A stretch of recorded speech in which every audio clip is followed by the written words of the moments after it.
Julie Hanks, and with me is Dr. Elia Gourgouris. Did I say it correctly? Yeah, you did say it correctly. All right, and he is president of LDScoaching.com, right? Or it's That's a right. website. Okay.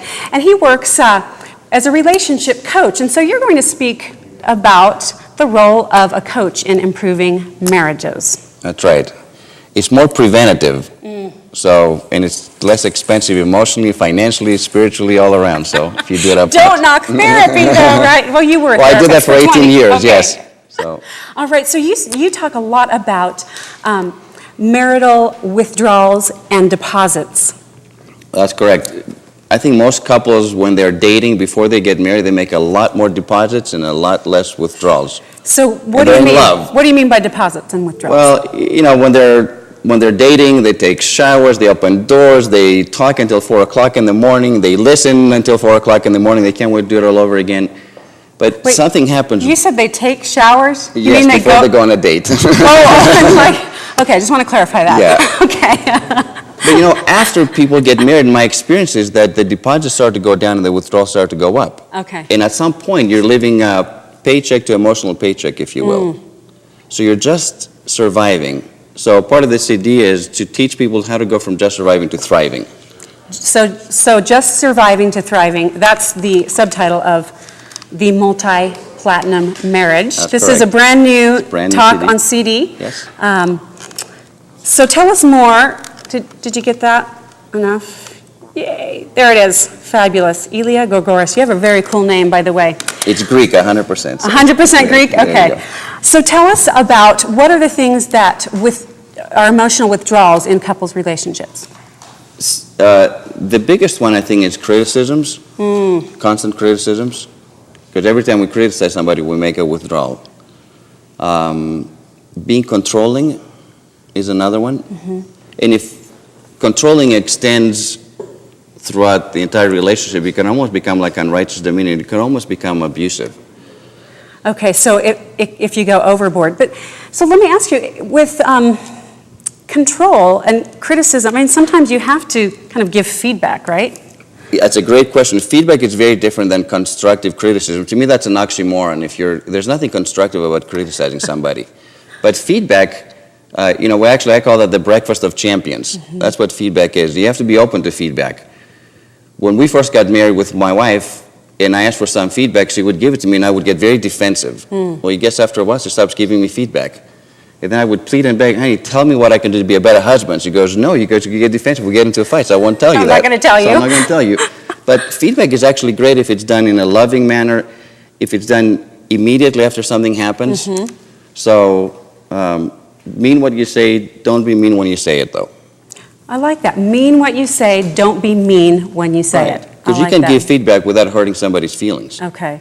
So we have selfishness and pride is another big... I think any withdrawal that we do in a marriage stems from selfishness, honestly, which is basically what's in it for me. And a lot of people go into relationships thinking that, okay, what can I get out of this relationship, rather than thinking, what can I give, or how can I serve, which is more on the deposit side.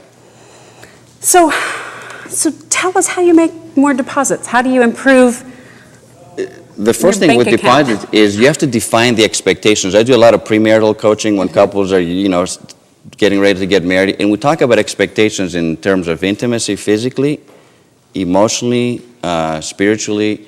We talk about communication. So the deposits are not once in a blue moon, but should be on a daily basis. So one of the questions you can ask when you wake up in the morning is, like, what can I do today to help my spouse? Or how can I be a better husband? Or how can I be a better wife? And even if you say that in your own mind, sometimes you can say that out loud to your spouse, and they might say, you know what, I'm actually okay, I'm doing okay today. But the fact that you're thinking about them sets the tone that you actually love them, and you're proving it by asking how you can improve, how can you be better? Yeah. You know, I've been married 19 years, so kind of, you know, decent, respectable amount of time. But one phrase that we use is, what are your expectations for today?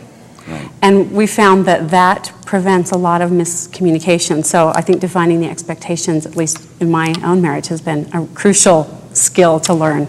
You know, the thing about expectations is the greater the gap between reality and expectations, the greater the stress and the pain. When reality matches, that equals happiness, really, your expectations.